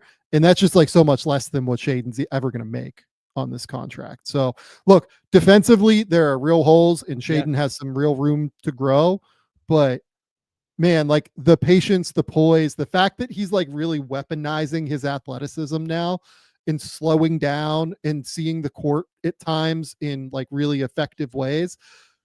I'm not going to sit here and say like he's looked like a real decision maker and like distributor and passer, but I think he's shown enough growth there to where I feel pretty good about this contract now. Given how young he is, given what the athletic upside is. The other thing I will say with Shaedon on defense too, and I kind of talk about this in the breakdown that I did, he does have very high hips, is like a real thing for him. And those guys do struggle a little bit defensively at times because they can just get out leveraged. And I think that he's just not the strongest guy in the world. So while he does have all the tools necessary to get better, he just has to like really work on playing with bend defensively, in my opinion. That's where it's going to improve. Like he has to really consistently play with bend on defense and get stronger through his lower half and through his chest, right? Like there are some real areas where he will grow and get stronger and get more physical. But yeah, at the end of the day, like I think that this is a deal that I would do if I was Portland right now, because I think there's a chance that this ends up looking quite good. Like we're talking about like Tyler Hero might get like serious money, right? From the Miami Heat. And Tyler Hero's deal, by the way, is bigger than this. Like Hero's deal is right around 30 million a year. I think he has 64 left for 2 years. And Hero is better than Sharpe has ever proven to be so far in his career. And Hero is about to turn 26, right? Sharpe is still 4 years younger than that. I think he's like 3.5 years younger than Hero. But if you're telling me that Sharpe is signing a deal in an environment where the cap is going to go up, that is 8 million lower than Hero signed when the cap was drastically lower, I can see how that like really, really works for me. And I can see how that ends up being a deal that has like real marginal upside for Portland. Yeah, I think it has upside. I think a couple interesting things for me is like we've just kind of seen these guys not get valued, like the archetype that Shaedon Sharpe is. And we've talked about this a ton. So Yeah. yes, this is absolutely right. So I find that interesting that they did give him this contract and all of it. I continue to be fascinated. And even for myself, I continue to try to work through what is the value of these players if they can't be your number one, number two option. What are they worth to you coming off the bench? Can you win with them? How much can you pay them? All of those things. Like maybe I'll be proven wrong that even if his downside is 6-7 man, 6th, 7th man, off the bench, big time scorer, that at this number, it's still a catastrophe. Like, I don't know. The other thing is I am also sometimes like, hey, having numbers like this on your books aren't always bad to go make a bigger deal. Like having a deal at 22 to 23 to 24 million a year or two from now, if you need to consolidate some contracts. And like now you could have about this too. You could have Shaedon Sharpe and Jeremy Grant and you're at $55 million, or Shaedon Sharpe and Drew Holiday and you're at almost, $57-58 million. Obviously there'd be picks and other things involved, but having these numbers on your books aren't always bad. How often do we look at a cap sheet, Sam, and go, oh, damn, how are we going to get to the money? They don't have any of those middle of the road numbers. I'm not saying this is the intent of the contract. I'm just saying I think there is a little inherent value to having numbers like this on your books, especially for a team who may end up having to make a trade like that to go get the number one option around. It's the Kevin Durant. Who's their Kevin Durant in 2 years? And maybe Shaedon's number is the Jalen Green part of that deal. Mr. Ray in the comments said, I'd trust Jaden Ivey or Ben Mathurin more than Shaedon Sharpe off the bench. I think I would rather have Sharpe than those guys at this point, is kind of where I'm at. I'm not saying that he's better than either of those guys right now, but I think I would take the bet on the athletic tools of Sharpe, given how he's consistently shown growth at this point, over either of those players at this point. So to get him at 22, when I'm sure that those guys are looking for, right in that ballpark, probably, to have that locked down at that number, to me, I would rather do that.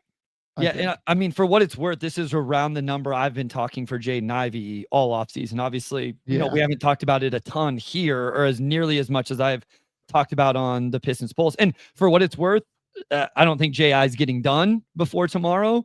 And I mean, I don't know anything close enough to Benedict Mathurin, but I assume that's not, I shouldn't make any assumptions. I don't think JI is going to get done between now and tomorrow. And so, I mean, I find that interesting as well. But this is a number, I think I would have felt comfortable with this with Jaden Ivey for a lot of the same reasons that we've talked about, where it's super high upside. If he ends up being the number two option to Cade, if he ends up having to be the sixth man, it's not catastrophic numbers. I don't think. Maybe somebody will tell me that I'm wrong there in terms of, cap flexibility and all of that. And it's a pretty good number to use in a trade down the road. Yeah. And just for the record, end of season numbers don't mean anything. But in this case, I do wonder if they were like a harbinger for Sharpe in some way, given the growth. Last year in Portland's final 19 games that Sharpe played, 21.5 points, 6 rebounds, 3 assists versus 2.6 turnovers, 46, 28 from 3. That's obviously the big swing number for Sharpe, 77 from the line.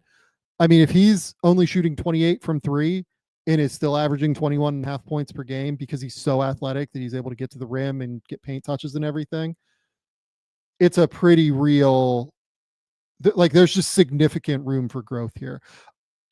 All of the touch indicators are that Shaedon Sharpe is not a 28% free 3-point shooter or a 31% 3-point shooter. He might not be more than like a 35% 3-point shooter at his ceiling, but he should at least be in that like 34 to 36 range, I think, not like 28 to 31, which is like the 20 game like rolling average of where he was last year, I feel like.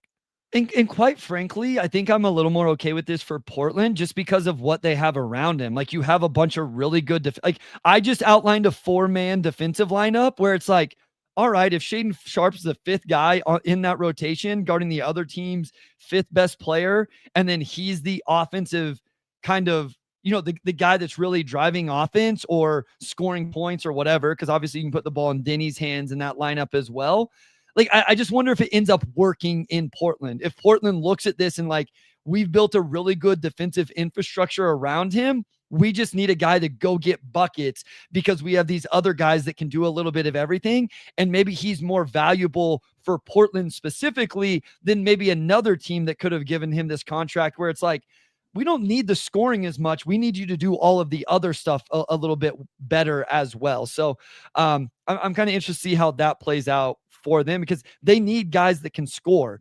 And so, I mean, he probably leads them in scoring this year, right? I don't even know. I would anticipate he leads them in scoring this year. Yeah. Which is another reason why, like, to me, I think he will average probably like 21 plus a game this year, just because that's going to be like the role he has. Being able to lock that in at 22 a year, I think is actually like a real win for Portland here, probably. Like, I think if he had waited and he has the year that like I think he could have just numerically, I'm not saying in terms of impact on wins and losses, lot to work on defensively, decision making, shooting efficiency, everything like that. But like I think he probably averages 22 points per game or so for a team that wins, 35 plus games, if not 40 plus games. I think that guy in restricted free agency probably gets more than what this is. I think he's a much more attractive bet than guys like Quentin Grimes and Cam Thomas. So that's what I was going to throw out is there not an argument after seeing how restricted free agency played out this year for Kuminga, Cam Thomas, stuff like that?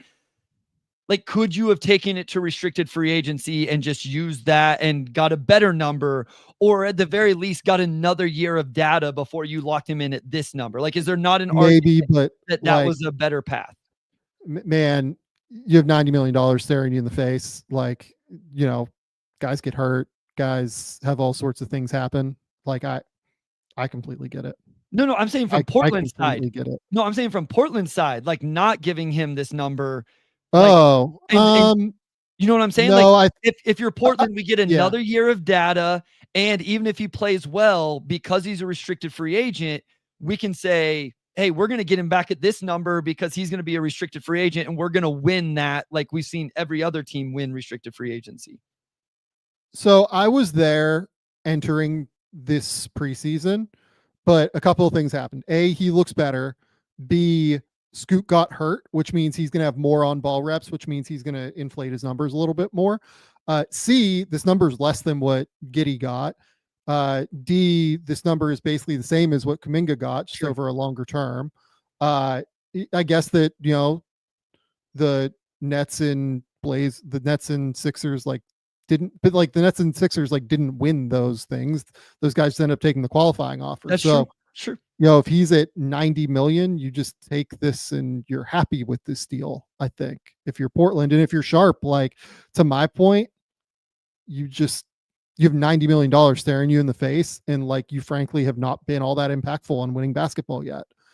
You take this and you are probably happy given how young that you still are. Like you can get extended at 25 or 26. You hit free agency again at 26 if you're ready. I just think that this is a home. This makes sense the more I've thought about it for everybody kind of across the board to me. You could have held out for like a little bit more, but not much more. I think it's interesting, like I said earlier, with how the league has shown a value on these type of players and how we've seen teams this offseason use restricted free agency.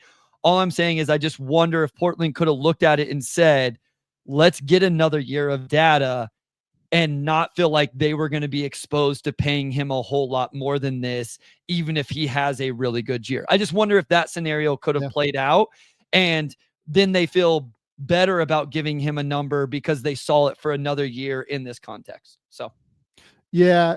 I don't think you're wrong. Okay, let's move back to team predictions and kind of buzz through these because we're 20 minutes longer than we wanted to be already because of these extensions. Really, it's the Toumani and Sharpe things like happening live while we were here is why this ended up being a little bit longer. But okay, also probably good for the show. Probably good for the show. Your Eastern Conference pick to win the title, Bryce. Or to win the Eastern Conference. This is sorry. So I went back and forth on this kind of all day. Like there was part of me that's like, screw it. I'm just going to pick the Hawks and go all the way in on it. I'm not going to do that. I really considered Orlando. You know, I bounced back and forth with, I'm a believer in like, you kind of have to get there and lose and then come back. And they've gotten there. Like, have they really gotten there? You know, like, I don't know. So ultimately what I did is I leapfrogged the Cavs and I went with GMAC's New York Knicks. Is who I'm going to pick. I'm glad that you're picking the Knicks because I think this is a fun pick. Explain why you went with the Knicks. Yeah, I mean, we've seen them be successful in the playoffs, and you know, they made the Eastern Conference Finals last year.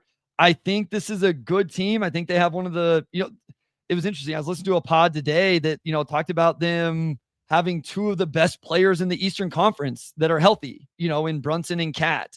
And, you know, whether you agree with that or not, it's definitely close. They have one of the 5 best players, and then Cat's not far off.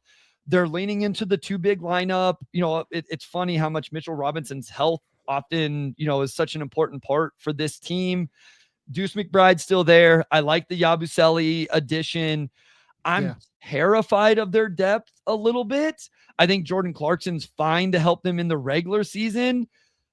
It's going to require health in a playoff run. I'm very aware and willing to admit that. I'm a little scared of that part. I know this is going to sound like shade for not picking the Cavs. I just couldn't do it. So I went Knicks. So I am going with Cleveland. Sure. Their flaws in the playoffs haven't changed, right? You still have a situation where you're relying on a lot of 2 big lineups and a lot of particularly like 2 small guard lineups with Garland and Mitchell, right? And the latter is what worries me a little bit more than the former even. They have the ability to go small or go big if they need to in the playoffs with Mobley and Allen. You can go Mobley at the 5 if you need to, and you can match up with smaller lineups. The problem is that you really do need probably both Garland and Mitchell on the court at once. Now, you can make a case to me that, oh yeah, like they have the flexibility now to run out a Mitchell, Merrill, Lonzo, you know, DeAndre Hunter, Evan Mobley lineup if you want to, you know, in big moments, right? I just don't know if that lineup's good enough at the end of the day to where like that's your closing lineup in the playoffs, right? I do think it's going to have to be Garland and Mitchell. I just think they're good. I think that this is the team that is talented enough and has like, I trust Kenny Atkinson a little bit more than I trust Mike Brown as a coach. And I think that Mobley takes like another step forward. I'm not saying it's going to be like a massive, it's just every year he makes these incremental steps forward, right? He gets better at something. He gets better as a ball handler. He gets better as a shooter like he did last year a little bit. He becomes more comfortable creating his own offense here and there. I think that at the end of the day, I'm betting on Evan Mobley and Donovan Mitchell both being top 15 guys to match what New York has. And then the depth and the ability to have Darius Garland and Jared Allen mixed with a little bit more depth than what the Knicks have. Like the Knicks have Josh Hart and they have Deuce McBride. They have Yabu now. Like I get that case. I think that having like slightly more flexible pieces, like I still really like Larry Nance. I still think Dean Wade can be a flexible piece. I really like Sam Merrill. Max Strus is obviously quite valuable. DeAndre Hunter. Like I think this team is a little bit deeper with pieces, like with chess pieces to kind of move around the board than what the Knicks have still. I think that's a really good point, because I'm sure people will be like, well, Bryce, you only need 8 guys in the playoffs. And I agree. What happens when one of them gets hurt? Where does New York go? Or you get into a certain matchup where it's like, oh shoot, Yabusele's getting played off the court, or Josh Hart's getting played off the court because they won't guard him and he's not knocking down threes. I think Cleveland, because they have more guys than that, has more answers to an injury or some guy getting quote unquote played off the court. And I'm not saying, listen, an injury to Cat or an injury to Mobley obviously throws off any of this. I'm just talking about some of the other guys. Even I agree with you. If I was going to pick the Cavs, I would have made the pitch that it's because Evan Mobley, and I love Donovan Mitchell, but like maybe Evan Mobley takes the jump to being just flat out the best player on this team. Like he's just, when you factor in the defensive end and another growth offensively, he's just flat out the best player on this team. And that drives it. Like, as you were talking through some of those lineups, are they really not going to put 2 of their 4 best players on the court in the most important moments? Like, even if it's the right decision, you know how hard it is to do that and how much those guys have to be willing to accept that if that's really what they needed to do. So listen, I think Cleveland could very easily be this. Orlando has made it to the first round, obviously the last couple of years, and put up, a couple really competitive series, even though the Boston one was 1-4. I thought they were competitive. It would not surprise me. I just wonder if they're going to be a team that makes a little bit of a deeper run, but we don't see them push all the way through this season. And then I like Atlanta, but I just can't push Atlanta into this conversation. Yeah, and look, if someone wants to make the case that Jason Tatum comes back at 100% off of his Achilles and they make the playoffs and they're just ready to go, I'll listen to it. I just am a little bit skeptical, I think, is what I would say. Same with the Pacers with Halliburton, obviously. And even with Boston, Sam, to me, that's just such an organizational decision that goes beyond just Tatum being healthy. You're going to win the Eastern Conference with Neemias Queta as your center and Tatum coming off this injury in the shortest time we've seen. Are you keeping Simons and not ducking the tax? I think there's a whole lot to the equation of Boston pushing in for a championship that goes beyond just Tatum getting back. If you're going to push in with Tatum, then you have to put a better roster, and that takes a bunch of other moving parts as well. Yeah. Okay. West. I mean, again, I would love to get on here and make the Nuggets argument or the Rockets. I'm going to be honest. I kind of thought you were going to pick Denver. Listen, I want to, I would love to, but the thing is, Sam, I refuse to just come on here and say something because it's different or whatever.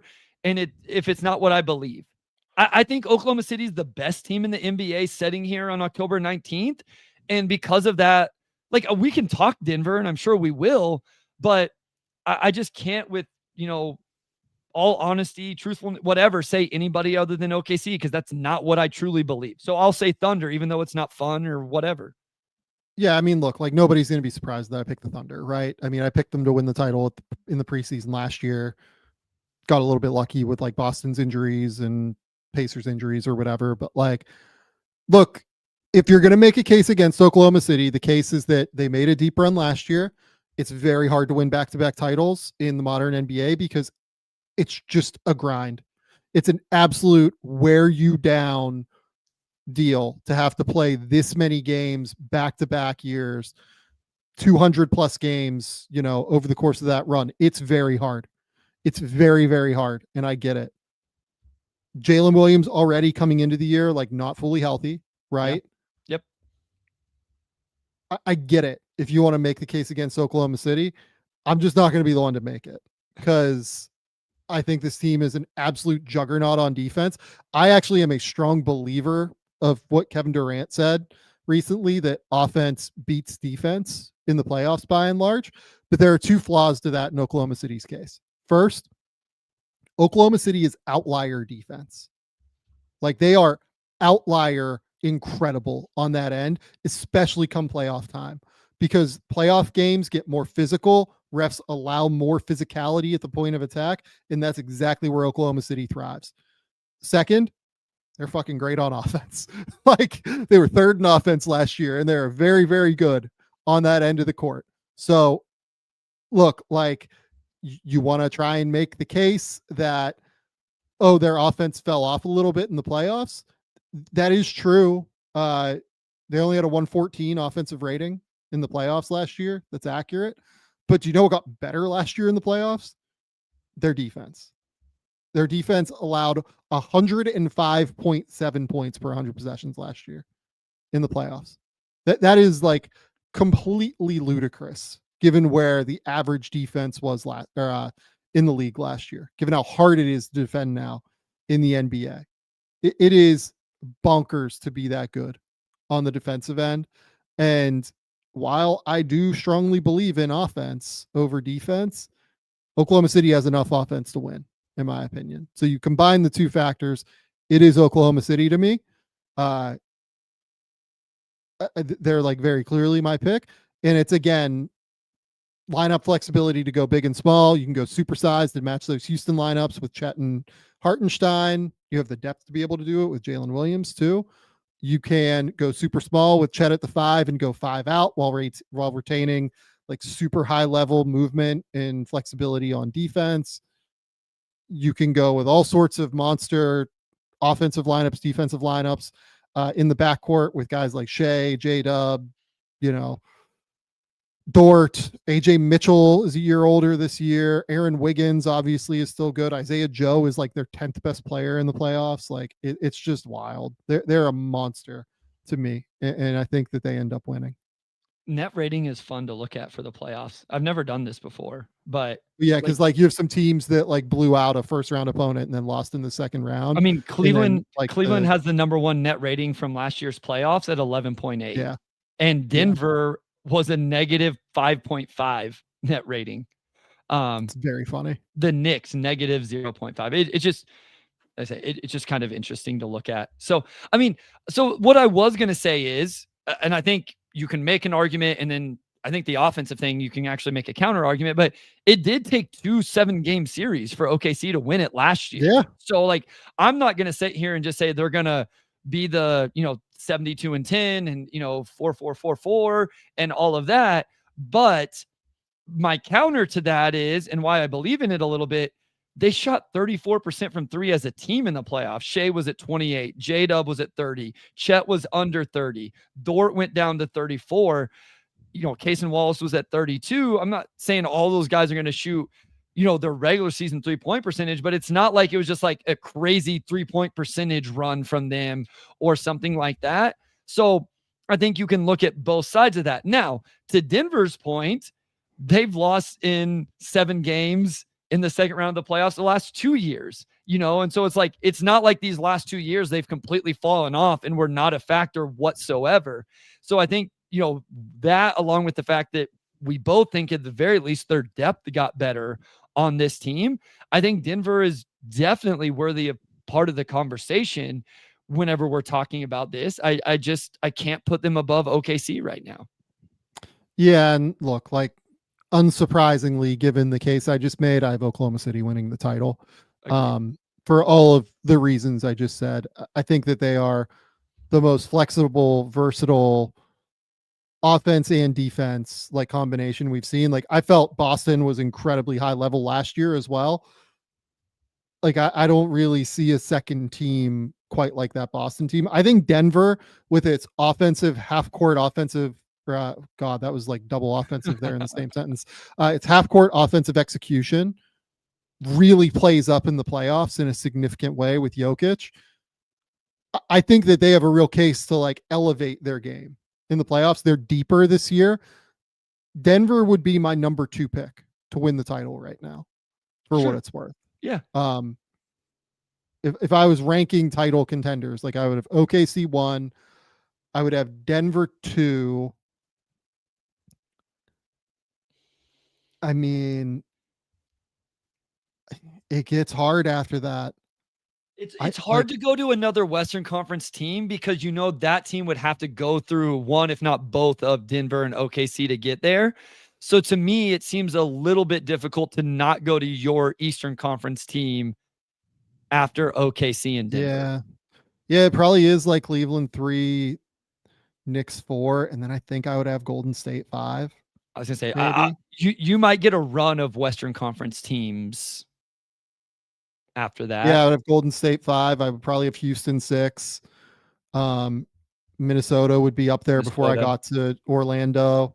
I think the Clippers would be up there before I got to Orlando, frankly, too. Like the Clippers are kind of a sleeping giant to me because if they're fully healthy and if Harden can figure his shit out a little bit in the playoffs as like a primary creator, which I don't know if we can expect at this point, but I think the Clippers are also like better this year than they were last year. I was so high on the Clippers all off season long.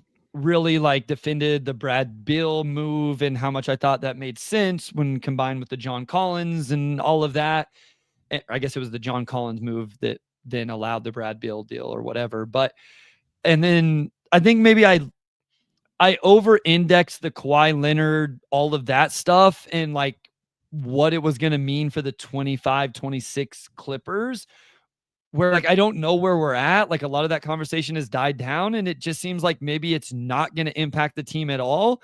And so therefore I probably need to now kind of swing the pendulum back to being as high on them as what I was. I think I ended up taking the under on them on our over unders, and I'm probably going to feel really, really stupid for doing that. So the aspiration Kawhi stuff really kind of threw me off in a way that I don't think should have, seeing now that it doesn't look like it's going to be that impactful on this season.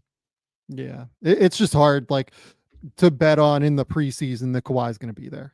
At the end of the day. Like it is somewhat difficult to do that. And everything for them is contingent upon Kawhi being there. Like if he's not there, it totally falls apart for them in the playoffs to me. So I have OKC winning the title. It sounds like you have OKC winning the title. I do. Yep. So yeah, that's where we're at. Yep. Okay. We ran 30 minutes longer, 40 minutes longer than we wanted to because of these Blazers deals. Bryce, tell the people where they can find your work. Tell the people what's going on. Yeah, at Motor City Hoops on Twitter, on Blue Sky. Got the Motor City Hoops Substack where I have content rolling over there. Anytime your team plays the Pistons, go check it out. Free content and notes after those games. Obviously, the Game Theory Substack where I've been dropping some different rookie preseason stuff. And then as we get into the NBA season, just be somebody has a big night or defensive performance or whatever, some fun play, whatever it is, I will break that down along with everything Sam's doing. The Pistons Pulse podcast, and of course, Game Theory podcast right here with Sam Vecenie. Bryce, I have one important final update here. Our long national nightmare is over. The Charlotte Hornets have updated their heights again. Did you see this? That they somehow like updated their heights to where they had Colin Sexton going from dropping 6 3 foot inches to 6 foot or 6'3" to 6 foot. I saw that. They had Liam McNeely at 6'5", despite the fact that he measured at the combine at 6'7". Like it was so bizarre. It was so bizarre the way that this happened. We're now back updated. It was like literally the photo that they had was like Brandon Miller there standing next to LaMelo Ball, being clearly like 2 inches taller than LaMelo Ball and them having the same height. And we're back. We're back. We have Liam McNeely at 6'7" again. We have Con Knipple back at 6'6", which is again what he measured at the combine. Miles Bridges back to 6'7". Like we're back. I'm assuming. Look, I don't know. Maybe I shouldn't say I'm assuming this. I wonder. I have some wondering if this was some goofy, weird like AI screw up somehow that like landed on their site and they messed this up somehow. Yeah. I don't know this. I am speculating entirely and like, I don't know, but maybe that's my skepticism and unfortunate levels of it. Okay. So go to The Athletic, keep me employed over there. I will probably have stuff this week or next week, like finally for NBA, college, everything like that. Go to the Game Theory Substack, Game Theory, samv.substack.com. You will get breakdowns of VJ Edgecombe probably tomorrow, would be my guess. I will have Reed Shepherd probably the next day. And then I'll have a couple more draft ones go up as well. I have some Koa Pete. I have some Jaden Quaintance. Like we have some breakdowns that we can go live with still. So a lot of stuff coming on the site. Go to gametheorysamv.substack.com. thank you all for being here. We'll be back on We're up Tuesday. We'll Tuesday be night. back on Tuesday for extension stuff and opening night stuff. So a little bit of both. We appreciate you all immensely for hanging out and for being here. We're up over 77,000 subscribers over on YouTube. Thank you all for watching, listening, supporting the show. The next time you see us, we will be talking about real basketball, which, Bryce, I know you're excited about. I'm certainly excited about. We will be back with more soon. Until next time, we'll talk soon.